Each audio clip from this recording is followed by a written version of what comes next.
చూడండి ఫ్రెండ్స్, రేపు స్టాక్ మార్కెట్కి హాలిడే కదా. సో ఏదైనా సరే కొంత టెక్నికల్గా కొంత ఈ వీడియోలో నేర్చుకునే ప్రయత్నం అనేది చేద్దాం, ఓకేనా? సో స్టాక్ మార్కెట్లో చివరి అరగంట ర్యాలీకి కారణం ఏంటి అనేది, సో నేను దానికి కారణం ఏంటో నేను క్లియర్గా టెక్నికల్గా కూడా సబ్జెక్ట్ అనేది ఎక్స్ప్లెయిన్ చేస్తూ వీడియోలో ఎక్స్ప్లెయిన్ చేస్తాను. అలాగే మరి ఆ ర్యాలీ వచ్చినంత మాత్రాన పైకి వెళ్ళిపోతుందని సూచన లేదా ఆ విషయాల గురించి కూడా ఈ వీడియోలో డిస్కస్ చేద్దాం. అలాగే అలాగే డిస్నీ స్టార్ వీటికి సంబంధించిన డీల్ అనేది క్యాన్సిల్ అయింది. సో ఆ అప్డేట్ గురించి ఈ వీడియోలో డిస్కస్ చేద్దాం. సో వేదాంతకు సంబంధించిన Q3 రిజల్ట్స్ ఎలా ఉన్నాయో చూసేద్దాం. సో ఎక్కువ మంది కామెంట్స్లో అడుగుతున్నారు, అలాగే గుర్తు చేయండి అని చెప్పి. సో మీరు SBI కార్డ్స్ గతంలో చెప్పారు కదా అని గుర్తు చేశారనమాట. సో SBI కార్డ్స్లో ఇన్వెస్ట్మెంట్ ఆపర్చునిటీ ఎక్కడ తీసుకోవచ్చు అనేది కూడా ఈ వీడియోలో డిస్కస్ చేద్దాం. సో స్వరాజ్ ఇంజిన్స్కి సంబంధించిన Q3 అప్డేట్ ఎలా ఉంది. స్వరాజ్ ఇంజిన్స్ అనేది మన పోర్ట్ఫోలియోలోని one of the investment pick అనమాట. సో వాటి గురించి కూడా మాట్లాడుకుందాం. ఓవరాల్గా నిఫ్టీ, బ్యాంక్ నిఫ్టీతో వాటి యొక్క వీడియో ఎక్స్ప్లెనేషన్తో కాంప్లెక్స్గా వీడియోని ఎండ్ చేద్దాం. చూడండి ఫ్రెండ్స్, వీడియోలోకి వెళ్ళే ముందు మన ఛానల్ వీడియోని లైక్ చేయడం అనేది మన జన్మ హక్కు, కాబట్టి వీడియోని లైక్ చేసి కంటిన్యూ చేద్దాం. సో అలాగే ఏంటంటే ఈ వీడియోలో టెక్నికల్గా మనం సబ్జెక్టు కొంత డిస్కస్ చేస్తున్నాం కాబట్టి, సో అలాగే రేపు హాలిడే కాబట్టి, సో ఏంటంటే పబ్లిక్ హాలిడే కాబట్టి రిపబ్లిక్ డే కదా. సో అందువల్ల ఏంటంటే ఎక్కువ మంది వాచ్ చేసే అవకాశాలు ఉన్నాయి. కొత్త వారు కూడా ఏంటంటే ట్రేడింగ్ సంబంధించిన వీడియో కొత్త అయితే కనుక చూసి కాస్త నేర్చుకునే ఉద్దేశం ఉంటే కనుక ఆలోచించే అవకాశం ఉంది, కాబట్టి షేర్ చేయమని చెప్తాను. కాబట్టి ప్రతి ఒక్కళ్ళు లైక్ చేసి షేర్ చేసి వీడియోని కంటిన్యూ చేయండి. సో కొత్త సబ్స్క్రైబర్స్ని నేను సబ్స్క్రైబ్ చేయమని నేను చెప్పను. మీరు ఒక 3-4 వీడియోస్ వాచ్ చేస్తే కనుక మన ఛానల్లో ఆటోమేటిక్గా నచ్చి సబ్స్క్రైబ్ చేస్తారు. చూడండి ఫ్రెండ్స్, మనం టెక్నికల్ థింగ్స్ చూద్దాం.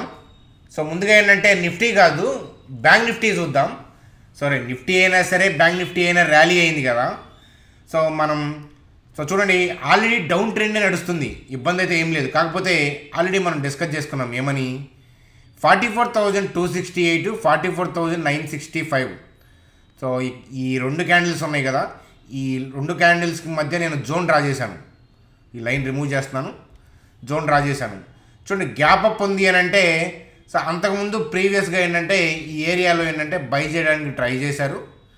సో ప్రీ మార్కెట్ అంటే 9:15కి ముందు, 9 to 9:15 మధ్య ప్రీ మార్కెట్లో బై ఆర్డర్స్ ప్లేస్ చేయడం వల్ల సో సెల్లర్ అవైలబిలిటీ లేక మార్కెట్ హైయర్ లెవెల్లో ఓపెన్ అయింది. సో అయితే ఏంటంటే ఇనిషియేషనల్ ప్లేయర్స్ ఆ ఆర్డర్లు ఇంకా అంతే ఉంచుతారా అనేది చాలామంది పీపుల్కి ఏంటంటే డౌట్ వస్తూ ఉంటుంది నేను చెప్పేది. సో ఈ రోజుది కాదు కదా, ఈ గ్రీన్ క్యాండిల్ ఎప్పుడుదో కదా, ఆ ఆర్డర్స్ ఇంకా ఉంటాయా అని అంటే ఉంటాయి, అలా తీసేయరు. సో ఎప్పుడు క్లియర్ చేసేసారనుకోండి, మార్కెట్లో ఏదైనా బ్యాడ్ న్యూస్ వచ్చినప్పుడు సడన్గా వార్ కైండ్ ఆఫ్ న్యూస్ అని ఏదో అన్ఎక్స్పెక్టెడ్ న్యూస్ వచ్చి 2-3% కూడా ఇంట్రాడేలో పడిపోయిన సందర్భాలు మీరు చూసే ఉంటారు. సో మీకు న్యూస్ అప్డేట్ టీవీలో కనిపించి మీరు సెల్ చేద్దాం అనుకునేటప్పటికి లోయర్ లెవెల్ నుంచి రికవర్ అవుతా మార్కెట్ సడన్గా స్పైక్స్ అవుతూ ఉంటాయి. మీరు చూసారు ఎప్పుడన్నా? సో 2-3% కూడా డిప్ అయ్యి, సో మీ టీవీలో న్యూస్ అప్డేట్ కనిపించింది, ఏదో బోర్డర్ ఇష్యూ అని ఏదో సంథింగ్, సో మన కంట్రీకి సంబంధించింది కానీ ఏదైనా గ్లోబల్గా అనిశ్చితి కానీ ఏదైనా వచ్చినప్పుడు, సో ఇక్కడ మనకి దడేలైన మార్కెట్ పడుతూ ఉంటుంది. సో మనం టీవీలో చూసేటప్పటికీ ఆల్రెడీ రెడ్లోకి వెళ్ళిపోయి ఉంటుంది, ఎందుకు పడుతుందో అర్థం కాదు. సో టీవీలో చూసి మనం షార్ట్ సేల్ చేద్దాము, సో చాలామంది పుట్స్ తీసుకుందాం అనుకునేసరికి లోయర్ లెవెల్లో సడన్గా ఏంటంటే స్పైక్స్ వస్తూ ఉంటాయి. చూడండి, ఆ బ్యాడ్ న్యూస్ వస్తుంది, సడన్గా వచ్చే బ్యాడ్ న్యూస్లు ఎవరికీ తెలియదు కదా. మహా అయితే మనం టీవీలో చూసేదానికన్నా కొద్ది సెకండ్ల ముందో కొన్ని నిమిషాల ముందో ఇనిషియేషనల్ ప్లేయర్స్కి కూడా ఇన్ఫర్మేషన్ ఉంటుంది, అంతే కదా హార్డ్లీ. అంతేగాని ఒక రోజు ముందే తెలుస్తుందా? సో ఏదో మనకి బోర్డర్ ఇష్యూ ఉందో లేదా వేరే కంట్రీలో ఏదైనా వార్ కైండ్ ఆఫ్ న్యూస్ థింగో ఏదైనా అట్లాంటివి ఒకరోజు ముందు అయితే తెలియదు కదా. ఎందుకంటే ఒకరోజు ముందు తెలిస్తే ముందే సెల్ కొడతారు. కానీ మార్కెట్ గ్రీన్లో ఉండి సడన్గా ఏంటంటే కొద్ది సెకండ్లోనే కిందకి వెళ్ళిపోతూ ఉంటుంది. మీరు చూసే ఉంటారు సర్జికల్ స్ట్రైక్స్ అప్పుడు. సో మార్కెట్లో బాగా డీప్ ఫాల్ అవుతూ ఉంది. సో దాని తర్వాత అనౌన్స్మెంట్ వచ్చింది టీవీలో చూస్తూ ఉంటే కనుక మీరు కదా. సో అయితే ఏంటంటే అలాంటప్పుడు ఏంటంటే సో లోయర్ లెవెల్లో ఎక్కడైతే బయర్ హెవీగా ఉంటాడో ఆ ఏరియాకి వెళ్ళి ఆగిపోద్ది సెల్లింగ్. అందుకే లోయర్ లెవెల్లో సడన్గా స్పైక్స్ వస్తూ ఉంటాయి. మనం షార్ట్ కవరింగ్ అనుకుంటూ ఉంటాం, అవన్నీ ఏంటంటే ముందు ఆర్డర్లు ప్లేస్ చేసి ఉంటాయి అనమాట. అవన్నీ కూడా కరెక్ట్గా అదే ఒక పర్టికులర్ ఏరియాకి వెళ్ళి పడి మళ్ళీ అక్కడ నుంచి సడన్గా రివర్స్ అవుతూ ఉంటాయి. మళ్ళీ పైకి వస్తూ ఉండి పైకి వస్తుంది కదా అని చెప్పి మీరు సెల్ చేసిన దాన్ని మళ్ళీ ఏంటంటే పైకి అవుతుంది కదా అని చెప్పి దాన్ని క్లోజ్ చేస్తారు, కానీ హైయర్ లెవెల్కి వెళ్ళి మళ్ళీ పడుతూ ఉంటుంది కదా. సో ఆ లోయర్ లెవెల్లో బై ఆర్డర్స్ అంతే అదనమాట. అలాగే సో మార్కెట్లో స్టాక్స్ కూడా సర్క్యూట్స్ పడుతూ ఉంటాయి, చూసే ఉంటారు. సో ఏంటంటే F&O స్టాక్స్ కూడా సర్క్యూట్ పడి దాని తర్వాత మళ్ళీ ఓపెన్ అవుతూ ఉంటాయి. సో F&O స్టాక్స్ కాకపోతే సర్క్యూట్ పడిపోయి అంతే ఉండిపోతాయి కదా. సో ఎందుకనంటే సర్క్యూట్ పడిన తర్వాత ఓపెన్ అవుతూ ఉంటుంది, కింద లోయర్ లెవెల్ తగిలి మళ్ళీ కొద్దిగా పైకి వస్తూ ఉంటాయి. ఎందుకంటే అక్కడ బై ఆర్డర్స్ ఆల్రెడీ ఉంటాయి అంతే. అంటే కింద బై ఆర్డర్స్ లేకపోతే స్టాక్ మార్కెట్లో స్టాక్కి బ్యాడ్ న్యూస్ వచ్చిందంటే జీరోకి వెళ్ళిపోవాలి, స్టాకు వెళ్ళదు కదా. అట్లా ఏదో ఒక ఏరియాలో ఏంటంటే బయర్ ఉంటాడు కదా, కాబట్టి ఏంటంటే ఆర్డర్స్ ఉంటాయి. కాకపోతే ఇట్లాంటి ఏరియాస్ ఏంటంటే స్ట్రెంత్ ఏరియాస్ మనం ఐడెంటిఫై చేయొచ్చు, కొన్ని ఏంటంటే ఐడెంటిఫై చేయలేము అంతే. సరే, మార్కెట్ డౌన్ ట్రెండ్ నడుస్తూ ఉన్న మార్కెట్ ఈ ఏరియాలో గ్రీన్ క్యాండిల్ పట్టడానికి కారణం అదే అని చెప్పాను. అయితే మీరు ఎందుకు బై చేయలేదు అని అంటే చూడండి, పైనుంచి వస్తున్న ఇంటెన్షన్ సెల్ అర్థమవుతుందా. సో కింద పైకి లెగుస్తుందని తెలిసినా కూడా మనం ఎందుకు చేయము అని అంటే, సో ఇంటెన్షన్ పైనుంచి సెల్ ఆఫ్ అవుతున్నప్పుడు ఈ కింద బై ఆర్డర్స్ ఉంటే వాటిని అవి ఏంటంటే కవరింగ్కి వాడతారు. ఆ షార్ట్స్ తాలూకా కవరింగ్కి వాడి సో ఇంటెన్షనల్గా మళ్ళీ ఏంటంటే కిందకి మూవ్ చేసే ప్రయత్నం చేస్తారు. అందుకనే మీకు చూడండి, ఇలా పైకి వెళ్ళినప్పుడు ఇక్కడ టైల్ పడింది. నిన్ననే చెప్పాను, ఈరోజు కాదు నిన్ననే మాట్లాడాను. పైన టైల్ ఉంది అని అంటే వాళ్ళ ఇంటెన్షన్ సెల్లే. సో అలాగే ఈరోజు కూడా మార్నింగ్ సెల్ ఆఫ్ చేసుకుంటూ వచ్చారు. సో అయితే థర్స్డే కాబట్టి వోల్టాలిటీ అని అనుకుంటారు. సో కాకపోతే ఇక్కడ చూడండి, థర్స్డే వోల్టాలిటీ ఉంటుంది, అది కామనే. కానీ చూడండి, ఈ గ్రీన్ క్యాండిల్ కింద ఆ లో కట్ అయిన తర్వాత బయింగ్ వచ్చింది. ఈ పాయింట్ మనం గతంలో డిస్కస్ చేసాం. ఎందుకని చూడండి, ఈ గ్రీన్ క్యాండిల్ చూస్తే ఓపెన్ ఈక్వల్ టు ఆల్మోస్ట్ లో కదా, అంటే అది ప్రీ మార్కెట్లో పెట్టిన ఆర్డర్స్ యొక్క స్ట్రెంత్ వల్ల లేచింది అది, అంతేనా. సో ఆల్రెడీ మార్కెట్లో ఉన్న ఆర్డర్స్ వల్ల లేచింది. కానీ ఆ లో కట్ అయినాక చూడండి, ఆ లో కట్ అయితే ఏంటంటే అర్థం చూడండి, ఆ లో ఫామ్ అయిందంటేనే అక్కడ నుంచి బయర్ ఉన్నాడు, ఆర్డర్స్ ఎగ్జిక్యూట్ అయినాయి. కానీ ఆ లో కింద ఏంటంటే హెవీగా బై ఆర్డర్స్ ఉన్నట్లే కదా. కాబట్టి సో మనకి పైనుంచి సెల్ ఆఫ్ చేస్తా వచ్చిన ఇవాళ మార్కెట్ ఆ లో కట్ అయిన మరుక్షణం ఏంటంటే మళ్ళీ ఆ బై ఆర్డర్స్ ఎగ్జిక్యూట్ అయ్యి, ఆ పెండింగ్ ఉన్న బై ఆర్డర్స్ ఎగ్జిక్యూట్ అయ్యి మళ్ళీ ఏంటంటే లాస్ట్లో ఏంటంటే రికవరీ రావడానికి కారణం అది అని చెప్పి చెప్తాను. సో మరి ఇంత చెప్తున్నావు బాగానే ఉంది, మరి ఆ లో కట్ అయినప్పుడు బై చేయమని చెప్పచ్చు కదా. చూడండి, సో ఇక్కడ స్టాక్ మార్కెట్లో బుల్స్ బేర్స్ సపరేట్గా ఉంటారు. రీటైల్ పీపుల్లో ఒకళ్ళు సెల్ ఒకళ్ళు బై చేస్తారు. కానీ ఇన్స్టిట్యూషనల్ ప్లేయర్స్ ఏంటంటే వాళ్ళే బుల్స్ వాళ్ళే బేర్స్. డైలీ మార్కెట్లో కూడా ఏంటంటే బై ఆర్డర్లు సెల్ ఆర్డర్లు రెండూ చేస్తారు వాళ్ళు. అంటే రెండు బై సెల్ రెండు ఉంటాయి, కాకపోతే ఏరియా డిఫరెంట్ ఉంటుంది. చాలామంది ఏంటంటే బుల్స్ పైకి పంపించాలని చూస్తున్నారు, అలాగే బేర్స్ కిందకి పంపించాలని చూస్తున్నారు. కాదు, రెండు యాక్ట్ చేసేది ఏంటంటే వాళ్ళే. సెల్లర్గా యాక్ట్ చేసేది, బయర్గా యాక్ట్ చేసేది వాళ్ళే. సో చూడండి, సో వాళ్ళు సెల్ చేసుకున్న తాలూకా ఏంటంటే కవర్ అవుతాయి. మీరు ఎందుకని మరి లో కట్ అయితే బై ఎవరు అని అంటే బ్రాడ్ వ్యూ డౌన్ సైడ్ ఉన్నప్పుడు సో వాళ్ళు ఏంటంటే ఇలా పైకి వెళ్ళినా సో హైయర్ లెవెల్ నుంచి మళ్ళీ ఏంటంటే మార్కెట్ని కిందకి తీసుకెళ్లే ఉద్దేశంతోనే ఉంటారు. చూడండి, 100 ఎకరాలు కొనుక్కుందాం అనుకున్న వాళ్ళు 100 ఎకరాలు ఒకటే ప్రైస్ మీద కొనలేరు కదా. 100 ఎకరాలు అమ్మాలనుకున్న వాళ్ళు కూడా ఒకటే ప్రైస్ మీద అమ్మలేరు కదా, సాధ్యం కాదు కదా. సో కావాలంటే మీ ఊళ్ళో ట్రై చేయండి, ఒక 20 ఎకరాలు కొనడానికి ట్రై చేయండి. మీరు ఒక 4-5 ఎకరాలు కొనగాలి ఏంటంటే రేట్ అనేది లెగిసి కూర్చుంటుంది. ఎందుకంటే అమ్మేవాళ్ళు కూడా దొరకాలి కదా. 100 ఎకరాలు మీరు కొనాలంటే ఒకటే బిట్ దొరికితే ఓకే, దొరకదు కదా అట్లా. సో అందువల్ల ఏంటంటే వాళ్ళు సో పైనుంచి సెల్ ఆఫ్ చేసుకుంటా ఏంటంటే వాళ్ళకి ఎక్కడైతే లోయర్ లెవెల్లో బై ఆర్డర్స్ ఉన్నాయో ఆ ఏరియాలో కవర్ చేసుకుంటా కిందకి వెళ్తారు. కవరింగ్ అంటే షార్ట్ కవరింగ్ నా ఉద్దేశం. అంటే హైయర్ లెవెల్లో సెల్లు, సో ఇక్కడ ఏంటంటే కవరు. సో అంటే కవర్ చేసుకొని మళ్ళీ ఏంటంటే ఫ్రెష్గా సెల్ చేసుకొని కింద తీసుకెళ్తారు. ఎందుకంటే ఓవరాల్గా వాళ్ళ ఇంటెన్షన్ ఏంటంటే డౌన్ సైడ్. కాబట్టి వాళ్ళ సెల్ చేస్తున్న క్వాంటిటీ ఎక్కువ ఉంటుంది, కవర్ చేసే క్వాంటిటీ తక్కువ ఉంటుంది. సో అలాగే కవర్ చేస్తున్నప్పుడు పైకి వస్తుంది కదా, మళ్ళీ ఏంటంటే మెడబెట్టి కొడతారనమాట. సో కిందకి కొడతా ఉంటారనమాట. సో అలా ఏంటంటే మార్కెట్ని అలా మూవ్ చేయక తప్పదు. అంతేగాని ఓన్లీ సెల్ ఆర్డర్స్ రిలీజ్ చేస్తే సో మనం బాగా జారుతున్నప్పుడు సో పీపుల్ అందరూ సెల్ చేయాలని ట్రై చేస్తారు. ఒక కంట్రీస్కి వెళ్ళిన తర్వాత ఏంటంటే ఆర్డర్లు ఎగ్జిక్యూట్ అవ్వు. ఎందుకంటే nobody is interested to buy when the market is falling. So అందువల్ల ఏంటంటే కొద్దిగా కవర్ చేస్తే మళ్ళీ రివర్స్ అయినప్పుడు ఏంటంటే సో వాళ్ళకి ఈజీగా ఏంటంటే మళ్ళీ సెల్ చేయాలంటే ఆర్డర్లు దొరికేస్తాయి. I hope you understand. So 100 ఎకరాలు మీరు కొనాలనుకున్నా కూడా ఒక 20 ఎకరాలు కొని ఒక 5-6 ఎకరాలు అమ్మటం, మళ్ళా ఒక 10 ఎకరాలు కొనటం, మళ్ళీ ఒక 15 ఎకరాలు అమ్మటం, అట్లా ఏంటంటే స్లోగా 100 ఎకరాలు కొనటం అనేది సాధ్యం అవుతుంది. అందుకని బాగా రియల్ ఎస్టేట్లో ఉన్న వాళ్ళు ఈ రేట్ వస్తే అమ్ముతాను, ఆ రేట్ వస్తే కొంటాను అనే పాయింట్ ఆఫ్ వ్యూలో ఉంటారు.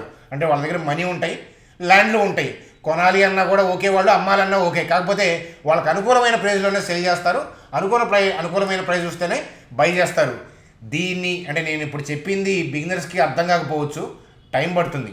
ఇట్లాంటివి చెప్తాను కాబట్టి నేను అప్పుడప్పుడు ట్రైనింగ్ సెషన్స్ పెడతాను. ఎందుకంటే ఇలాంటి థింగ్స్ లైవ్లో చెప్తే తప్ప అర్థమయ్యే కాన్సెప్ట్స్ అయితే కనుక కాదనమాట. So I hope you understand. మీలో ఎక్స్పీరియన్స్ ఉన్న పీపుల్కి అయితే కనుక ఎంతో కొంత అర్థమయ్యే ప్రయత్నం చేశాను. అర్థం కాకపోతే ఇంకొకసారి మళ్ళీ క్యాసెట్ని రిపీట్ చేయండి. సరే, ఇంతకీ బ్యాంక్ నిఫ్టీ యొక్క పరిస్థితి ఏంటంటే డౌన్ ట్రెండ్ సెల్లే, ఇది కవరింగే. మళ్ళీ ఏంటంటే వాళ్ళు కిందకి వెళ్ళేలాగే చూస్తారు. ఇక్కడ ఆర్డర్స్ ఉన్నాయి కదా, అవి కానీ క్లియర్ అయిపోతే ఏంటంటే నెక్స్ట్ ఏంటంటే ఇమ్మీడియట్గా టార్గెట్ ఏంటంటే 43,868 వైపు వెళ్తుందనమాట. కాకపోతే ఎక్కడ సేల్ చేయాలి అనేది పాయింట్ ఆఫ్ వ్యూలో, ఇంట్రాడే పాయింట్ ఆఫ్ వ్యూలో చూసుకొని చేయటమే. క్యారీ ఫార్వర్డ్ చేస్తే ఎట్లాంటి మార్కెట్ ఇబ్బంది అని కూడా చెప్పాను. సో విపులంగా సండే మాట్లాడుకుందాం వాటి గురించి. చూడండి ఫ్రెండ్స్, ఇప్పటిదాకా మనం చెప్పిన వీడియో నచ్చితే కనుక సబ్స్క్రైబ్ చేయమని చెప్తాను. అట్లాగే మన టెలిగ్రామ్ గ్రూప్లో ఏదైనా ట్రేడ్ వ్యూస్ ఉంటే కనుక మీరు ఫ్రీ టెలిగ్రామ్ గ్రూప్లో ఇక్కడ ఈ లింక్ ద్వారా జాయిన్ అయితే ఫ్రీనే. సో దాంట్లో ట్రేడ్ వ్యూస్ ఉంటే డైరెక్ట్గా చెప్తాను. కాకపోతే మనీ మేనేజ్మెంట్ మీరు ఫాలో అవ్వాలి, మన ఛానల్ ఫాలో అవుతున్నారంటే ఆ విషయం గుర్తుపెట్టుకోండి. అలాగే డీమ్యాట్ గ్రూప్లో మనకి సండే వెబినార్ ఉంది. సో ఆ వెబినార్ అటెండ్ అవ్వాలి అని అంటే సో మీరు రేపు పెట్టుకుందామన్నా ఓకే, రిపబ్లిక్ డే రేపు హాలిడే కదా, రేపు పెట్టుకుందామన్నా ఓకే, సండే పెట్టుకుందామన్నా ఓకే. డీమ్యాట్ గ్రూప్లో పోల్ పెడతాను, ఎలా కావాలంటే అలా చేసుకుందాం. సో మీరు అటెండ్ అవ్వాలన్నా, నా వ్యక్తిగతమైన ఇన్వెస్ట్మెంట్ వ్యూస్ మీరు చూడాలన్నా ఏంజల్ జరుగుతా లింక్స్ ఇచ్చాను కదా, మన లింక్స్ ద్వారా అకౌంట్ ఓపెన్ చేసి ఈ నెంబర్కి ఐడి పంపించండి. కొద్ది క్యాపిటల్ అయినప్పటిలా మీ క్యాపిటల్తో రండి. మీ దగ్గర 1000 రూపాయలు ఉన్నాయి అనుకోండి, 1000 రూపాయలతో మీరు యాడ్ చేసి వచ్చినా కూడా గ్రూప్లో జాయిన్ చేసుకుంటాం. కాకపోతే ఏదో సరదాగా అయితే కనుక రావద్దనమాట, సీరియస్ ఇంట్రెస్ట్ ఉంటేనే రమ్మని చెప్తాను. సో ఫోర్స్ఫుల్ ఏం కాదు కదా. చూడండి సార్, వేదాంతం ఏంటో చూద్దాం. సో వేదాంత యొక్క Q3 అప్డేట్స్ ఏంటి అని చూస్తే రెవెన్యూ 4.3% పెరిగింది, ప్యాడ్ చూస్తే 18.3% కట్ అయింది. అంటే ప్యాడ్ చూస్తే తగ్గిందనమాట కంపేర్ విత్ ఇయర్ అనమాట. సో వేదాంతకు సంబంధించిన రిజల్ట్స్ అప్డేట్గా చూడండి ఫ్రెండ్స్. అలాగే జెఫ్రీస్ వాళ్ళు లారస్ ల్యాబ్ గురించి చెప్తున్నారు. సిఎంపీ నుంచి 250కి పడుతుందని చెప్తున్నారు. మనం ఆల్రెడీ ఏంటంటే మార్నింగ్ అప్డేట్ ఇచ్చాం కదా, టెక్నికల్గా బై ఆర్డర్స్ కూడా 250 దగ్గరే ఉన్నాయి నెక్స్ట్. సో ఇప్పుడు రిజల్ట్స్ బాగాలేదు కాబట్టి ఒకవేళ కిందకి వెళ్తే 250 దగ్గర నేను యాడ్ చేసుకునే ప్రయత్నం చేస్తాను. సో ఏంటంటే లారస్ ల్యాబ్ మీరు కొన్నారు కాబట్టి మీ జీ ఎంటర్టైన్మెంట్, లారస్ ల్యాబ్ మీ పోర్ట్ఫోలియో స్టాక్స్ కాబట్టి వాటి మీద మీకు మక్కువ ఎక్కువ అంటున్నారు. నా పోర్ట్ఫోలియోలో స్టాక్స్ మీద మక్కువ ఎక్కువ కాకపోతే మరి మిగతా వాళ్ళ పోర్ట్ఫోలియో మీద స్టాక్స్ మీద నాకు మక్కువ ఉంటాయా? నేను వీటిని ట్రాక్ చేస్తాను కాబట్టి వాటి మీద ఉంటుంది. సేమ్ థింగ్ ఏంటంటే ఒక ఇన్ఫోసిస్ లాంటి బిగ్గర్ కంపెనీ ఏంటంటే సో అది ఐపీఓలో లిస్ట్ అయిన తర్వాత ఎన్నిసార్లు పడిపోయి ఉంటాయి. మరి విప్రో గురించి చదువుకుంటాం, 1980లో ఇన్వెస్ట్మెంట్ చేస్తే అప్పుడు 10,000 ఇన్వెస్ట్మెంట్ చేస్తే ఇన్ని కోట్లు అయింది అనేది అలాంటివి చదువుతూ ఉంటాం కదా. మరి ఇలాంటి గడ్డు పరిస్థితులు ఎన్ని ఎదుర్కొని ఉంటుంది విప్రో, ఆలోచించండి. కాకపోతే ఏంటంటే మనం అట్లా అని చెప్పేసి ఏంటంటే కొన్ని డిఫాల్ట్ అయిపోయే కూడా ఉంటాయి. సో విప్రో అంత అవుదాం అనుకొని అవన్నీ చాలా ఉంటాయి, అన్నీ అవ్వవు కదా విప్రో. మనం చదవడానికి బాగుంటాయి కానీ ప్రాక్టికాలిటీ వేరు. నేనేం చెప్తానంటే సో కంపెనీ యొక్క కన్సిక్యూటివ్ ఇయర్స్లో రెవెన్యూ తేడా ఉంటే తప్ప మనం ఆలోచించాల్సిన అవసరం లేదు అనే పాయింట్ ఆఫ్ వ్యూలో చెప్తానమాట. కాబట్టి మనం కన్సిక్యూటివ్గా 2 ఇయర్స్ పాయింట్ ఆఫ్ వ్యూలో వాళ్ళ రెవెన్యూని నమ్మకుండా మేనేజ్మెంట్ మీద కామెంట్ చేయడం అనేది కరెక్ట్ కాదు. కొన్నిసార్లు ఏంటంటే క్యాపిటల్ ఎక్స్పెండిచర్ పెరగడం వల్ల వాళ్ళు రీసెర్చ్ పాయింట్ ఆఫ్ వ్యూలో వాళ్ళు చేస్తున్న ఎక్స్పెండిచర్ పెరగడం వల్ల పడిపోతూ ఉంటాయి. కానీ ఇక్కడ వాళ్ళ ప్రొడక్ట్స్ యొక్క రెవెన్యూ కూడా పడిపోయింది కాదట్లా. కానీ ఓవరాల్గా ఇయర్లీ పర్ఫార్మెన్స్ చూసి అది 2 కన్సిక్యూటివ్ యొక్క ఇయర్స్ పర్ఫార్మెన్స్ చూసి మాత్రమే నేను ఎగ్జిట్ అవుతాను. సేమ్ థింగ్ నేను దానికన్నా కూడా స్టిల్ ఇంకా ఎక్కువే ఉంది కదా. మీరు ఎగ్జిట్ అవ్వాలంటే ఎగ్జిట్ అవ్వండి. నా ఒపీనియన్ కూడా మీరు మార్చడానికి మీరు ఎవరని చెప్తాను. చూడండి, ఇక్కడ ప్రపంచంలో ఏమవుతుందంటే ప్రతి ఒక్కళ్ళు అవతల ఇండివిజువాలిటీని కిల్ చేస్తూ ఉంటారు. అందుకే హస్బెండ్ వైఫ్ కొట్టుకుంటారు అనమాట. మేము డిస్కస్ చేసుకున్నాం కదా, ఏ యానిమల్స్ ఆడమగ కొట్టుకోవు, కానీ లవర్స్ అయినా హస్బెండ్ వైఫ్ అయినా కొట్టుకుంటూ ఉంటారు ఆడమగ. ఎందుకనంటే ఒకళ్ళ ఇండివిజువాలిటీని ఒకళ్ళు కిల్ చేస్తారు, ఒకళ్ళ నుంచి ఒకళ్ళు ఆనందాన్ని స్క్వీజ్ చేయడానికి ట్రై చేస్తారు అనమాట. ఆనందం అనేది మనలో ఉంటుంది, అవతలలో ఉండదు. సో ఆ పాయింట్ ఆఫ్ వ్యూ గుర్తుపెట్టుకోవాలి. అందువల్ల ఏంటంటే ఇండివిజువాలిటీని కిల్ చేయడం, నువ్వు ఇది చేయాలి, నేను ఇది చేయాలి, నువ్వు ఎట్టు ఉండాలి, నువ్వు అట్టు ఉండాలి, మా పద్ధతులు మీ పద్ధతులు. సో అదంతా కూడా మ్యాన్ క్రియేట్ చేసుకుందే కదా.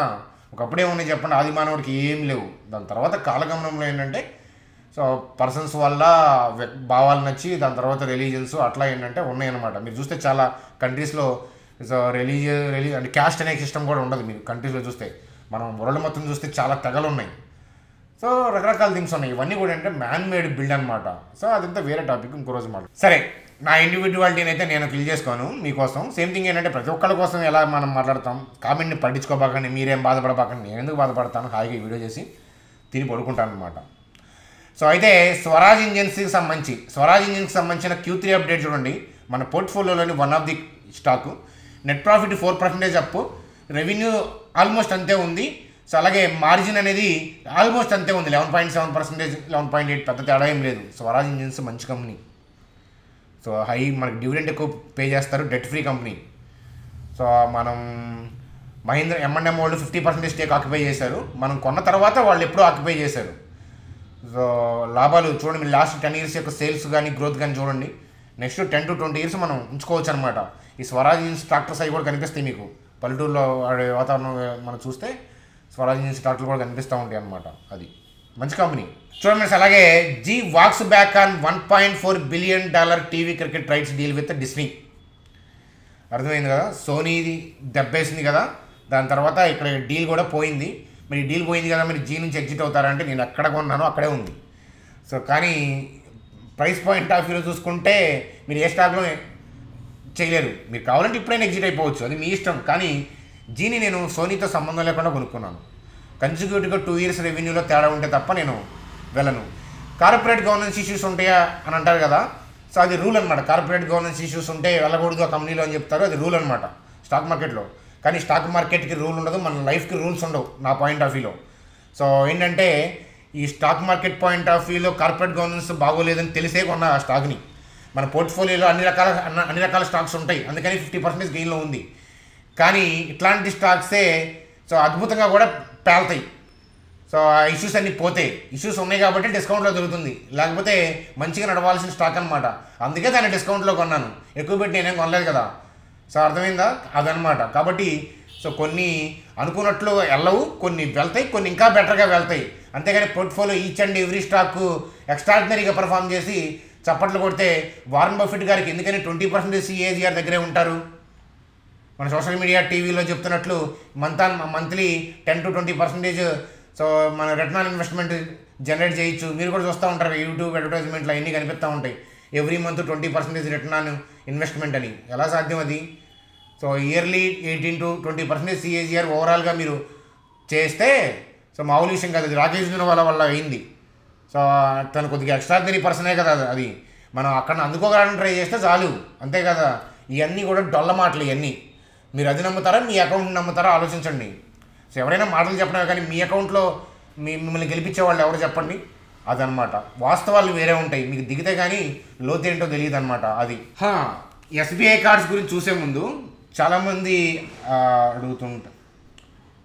చూడండి, SBI కార్డ్స్ గురించి చూసే ముందు చాలా హాయిగా లైఫ్ హాయిగా ఉండాలంటే సో కొన్ని చిన్న చిన్న సింపుల్ థింగ్స్ అనమాట. చూడండి, జస్ట్ మనం తినేటప్పుడు ఫోన్ పక్కనేసి కింద కూర్చొని ఆ తినేది ఆస్వాదిస్తా కనుక మీరు తిన్నారనుకోండి, ఏది ఆలోచించకుండా, టీవీ కూడా చూడకుండా, వేరే వాళ్ళతో మాట్లాడకుండా, ఫోన్ చూడకుండా తింటే సో ఎంత హాయిగా ఉంటుంది తెలుసా.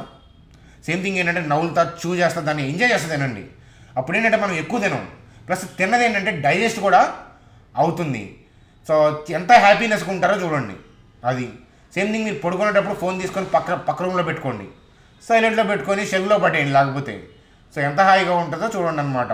అది సో ప్లేన్ సేమ్ థింగ్ ఏంటంటే టార్గెట్లు అచీవ్, నేను మేనేజర్ అవ్వాలి, అది అవ్వాలి, ఇదే అవ్వాలని ఆలోచించద్దు ఎప్పుడు కూడా.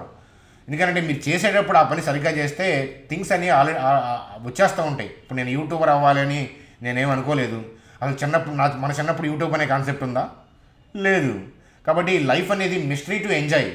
అంతేగాని మనం ఇలా అనుకోవాలి అని చెప్పి మీరు నిజంగా అలా అనుకోవాలని చెప్పి మీరు IAS IPS నిజంగా ఏ ఎమ్మెల్యేనో MP అయినా కూడా దాని తర్వాత ఏం చేయాలో అర్థం కాదు. దాని తర్వాత లైఫ్లో నిజంగా శూన్యం కనిపిస్తుంది. సేమ్ థింగ్ అది అవ్వడానికి మీ జీవితం మొత్తం కోల్పోయారనే విషయం తెలుస్తుంది. రోడ్డు మీద మామూలుగా నడుస్తున్నప్పుడు మనిషి కనిపిస్తూ ఉంటుంది, అరే నన్ను ఎవరు గుర్తుపట్టలేదు, నేను ఒంటరి అయిపోయానని. కానీ సెలబ్రిటీ అయిపోయిన తర్వాత చిరాకు తప్పుద్ది అనమాట. అరే ఏంద్రా బాబు, ప్రతి ఒక్కళ్ళు నన్ను ఫోటో తీసుకుంటారు, నేను షాపింగ్ చేయాలంటే వేరే కంట్రీ పోవాలా, సో నలుగురు గన్మ్యాన్లు కావాలా చుట్టూరుతా, సో బాడీ గార్డులు కావాలా, నా ప్రశాంతంగా నేను హాయిగా సో మార్కెట్ సంతలో నడవలేనా, ఆ విజయవాడ వన్ టౌన్లో సరదాగా నడిస్తే ఒక్కళ్ళమే ఎంత హాయిగా ఉంటుంది చెప్పండి. అదనమాట లైఫ్ అంటే. కాబట్టి don't aim for anything. So ఏదో మీరు కలగని నిద్రను చెడగొట్టుకొని ఏదో సాధించాల్సిన అవసరం లేదు. మనం చేసేటప్పుడు సరిగ్గా చేసుకుంటే పని అది. మనం చేసే వర్క్ని ఏంటంటే తినేటప్పుడు కానీ పడుకునేటప్పుడు కానీ క్యారీ ఫార్వర్డ్ చేయొద్దు. బతుకుంటే రేపు పొద్దున్న చూసుకుందాం ఏంటనేది, అదనమాట. ఎందుకంటే ఫ్యూచర్ ఈజ్ ఆల్వేస్ మిస్టరీ. మిస్టరీని మనం ఎంజాయ్ చేయాలి తప్ప దాన్ని ఫిక్స్ చేయాలని చూడకూడదు అని చెప్తానమాట. అదనమాట. చూడండి ఫ్రెండ్స్, మరి ఎస్బీఐ కార్డ్స్ పరిస్థితి ఏంటి అని అంటే, నేను వెయిట్ చేస్తాను లెవెల్ అయితే కనుక 624, 541 ఇన్వెస్ట్మెంట్కే. కాకపోతే ఏంటంటే ఈ మార్కెట్ పడుతుంది కదా, సో ఇక్కడికి వస్తే బాగుండని చూస్తున్నాను. ఎప్పటి నుంచో వెయిట్ చేస్తుంది, అక్కడికి వస్తే చెప్తాను. కానీ అక్కడికి రాకుండా వెళ్తుందేమనే పాయింట్ ఆఫ్ వ్యూలో ఉంది. సో కానీ వచ్చే అవకాశాలు ఉన్నాయనేది నేను భావిస్తున్నాను. రాకపోతే ఓకే. సో రాకపోతే నేనైతే కనుక దీన్ని వెంపర్లాడను. కాకపోతే మంచి కంపెనీ ఇది. ఎందుకంటే యూఎస్లో ప్రతి 100 మందిలో ఎంతమంది క్రెడిట్ కార్డ్స్ ఉన్నాయి, అలాగే యూఎస్లో మరి 100 మందిలో అంటే ఇప్పుడు ఇండియాలో ఎంతమందికి ఉన్నాయి, 100 మందిలో ఎంతమంది క్రెడిట్ కార్డ్స్ ఉన్నాయి, భవిష్యత్తులో ఎన్ని ఉంటాయి. కాబట్టి స్కోప్ ఉన్న సెక్టారు. అలాగే లిస్ట్ అయిన కంపెనీ కూడా ఇదే ఈ సెక్టార్లో. కాబట్టి అందుకోసం అనమాట. కాబట్టి లోయర్ లెవెల్ కోసం వెయిట్ చేద్దామని చెప్తాను. అది ఫ్రెండ్స్ వీడియో. హాయిగా వినండి, తినండి. సో నిద్రపోయేటప్పుడు ఏమీ ఆలోచించకుండా హార్ట్ మీద అంటే మీ హృదయంని ఫోకస్ చేసుకొని నిద్రపోండి. అంతేగాని తలకాయ మీద చేయొద్దనమాట. ఆలోచనలు రానియండి, కానీ ఏంటంటే హృదయం మీద ఫోకస్ చేసుకొని బాగా ఫోకస్ చేస్తే హృదయం మీద పావు గంటలోనే మీరు నిద్రకి వెళ్ళిపోతారు. కాస్త ఫిజికల్ వర్క్ చేయండి, అదనమాట. సో మనం సండే వీడియోలో మాట్లాడుకుందాం. సో ఇంకేదైనా స్పెషల్ వీడియోస్ కుదిరితే చేసుకుందాం, లేకపోతే లేదనమాట. సో అది friends video. Good night, bye, good night.